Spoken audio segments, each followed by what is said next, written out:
Hi friends, welcome to Preejasamayal. இன்னைக்கு நம்ம வீடியோவில் பார்க்க போற ரெசிபி மட்டன் பிரியாணி. ஈஸி ஆயிட்டு குக்கரில் மட்டன் பிரியாணி எப்படி செய்யலாம்னு நம்ம வீடியோக்குள்ள போய் பார்க்கலாம். அதுக்கு முன்னாடி எங்க சேனலை சப்ஸ்கிரைப் பண்ணாதவங்க சப்ஸ்கிரைப் பண்ணிக்கங்க. வாங்க வீடியோக்குள்ள போலாம்.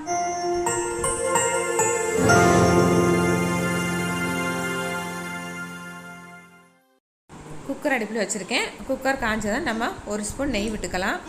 கூடையும் கொஞ்சம் ஆயிலையும் சேர்த்துக்கலாம். இன்றைக்கி இதில் நான் கொஞ்சம் கோல்டுனர் எண்ணெய் சேர்த்துருக்கேன். நீங்கள் கடலை எண்ணெய் வேணாலும் சேர்த்துக்கங்க. இப்போது எண்ணெயெல்லாம் நல்லா காஞ்சி வந்தது நம்ம இதில் மசாலா சேர்த்துக்கலாம். பட்டை, கிராம்பு, ஏலக்காய், அன்னாச்சிப்பூ எடுத்திருக்கேன். இதை இப்போ நம்ம எண்ணெயில் சேர்த்துடலாம். கூடவே 2 பிரிஞ்சி இலையும் சேர்த்துருக்கேன். 1 ஸ்பூன் சோம்பையும் போட்டுக்கலாம். இப்போ எல்லாம் நல்லா ஃப்ரை ஆகி வரைக்கும் கொஞ்சம் நம்ம மிக்ஸ் பண்ணி விட்டுடலாம். இப்போ எல்லாம் நல்லா ஃப்ரை ஆகி வந்துடுச்சு. இதில் நம்ம அடுத்து இஞ்சி பூண்டு விழுது சேர்க்க போகிறேன். 1.5 ஸ்பூன் இஞ்சி பூண்டு விழுது எடுத்திருக்கேன். இதே நம்ம இதில் சேர்த்துடலாம். இஞ்சி பூண்டோட பச்சை வாடை போகிற வரையும் நல்லா வதக்கிக்கோங்க. அடுத்து நான் இதில் சேர்க்கிறதுக்காக 2 வெங்காயம், 2 தக்காளி,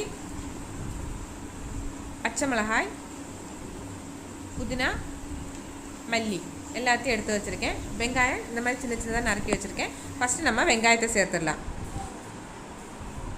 வெங்காயம் சேர்த்து ஒன்றும் வதக்கிடலாம். கொஞ்சம் வதங்கி வந்தோடனே நம்ம அடுத்து தக்காளியை சேர்த்துடலாம்.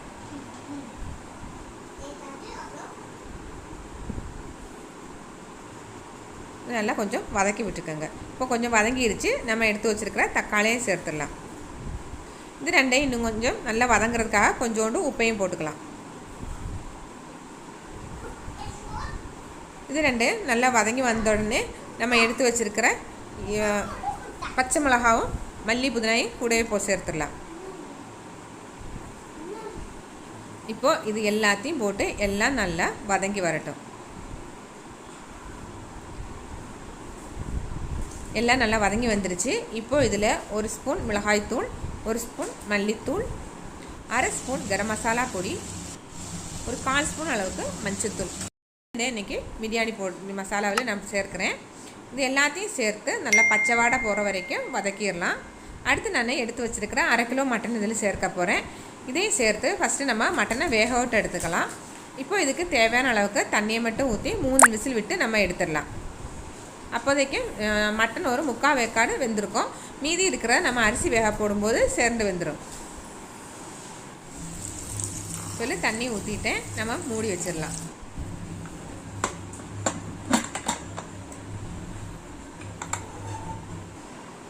இப்போது மட்டன் வெந்து வந்துருச்சு. 3/4 வேக்காடு வெந்திருக்கு. இதில் நம்ம தேவையான அளவுக்கு தண்ணியை ஊற்றிடலாம். இந்த டம்ளரில் தான் நான் அரிசி எடுத்திருக்கேன். இதில் 2 டம்ளர் அரிசி எடுத்தேன். அதனால் 4 டம்ளர் தண்ணி ஊற்ற போகிறேன். 1 டம்ளருக்கு 2 டம்ளர் தண்ணி என்ன கணக்கில் மொத்தம் 4 டம்ளர் தண்ணி நான் இதில் ஊற்ற போகிறேன். இப்போது அரிசி நான் ஏற்கனவே ஊற வச்சு வச்சுருக்கேன். பிரியாணி செய்ய ஸ்டார்ட் பண்ணும்போது நான் அரிசி எடுத்து நல்லா ஊற வச்சேன். சீரக சம்பா அரிசியில் தான் நான் இன்றைக்கி பிரியாணி செய்ய எடுத்திருக்கேன். தேவையான அளவுக்கு உப்பையும் சேர்த்துக்கலாம். இப்போ எல்லாத்தையும் மிக்ஸ் பண்ணி விட்டுட்டு நம்ம அரிசியை போட்டுக்கலாம். இதில் நல்லா கொதி வர ஆரம்பிச்சிச்சு. இந்த மாதிரி நல்லா கொதி வந்த பிறகு எப்போதுமே அரிசியை போடுங்க. நம்மளுக்கு சீக்கிரம் அரிசி எல்லாம் சேர்ந்து நல்லா வெந்து கிடச்சிரும்.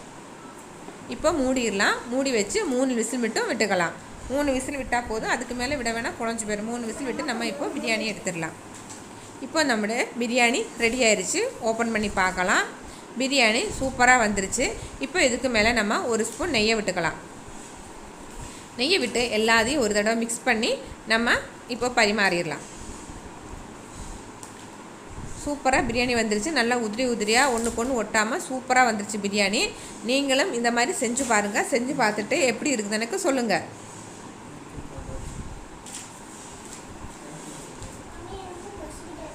பிரியாணி நம்மளுக்கு இப்போ சூப்பராக வந்துச்சு பாருங்கள். ஒன்றுக்கு ஒன்று ஒட்டாமல் நல்லா வெந்து சூப்பராக வந்துருச்சு. அடுத்து இன்னொரு வீடியோவில் பார்க்கலாம். தேங்க்ஸ் ஃபார் வாட்சிங்.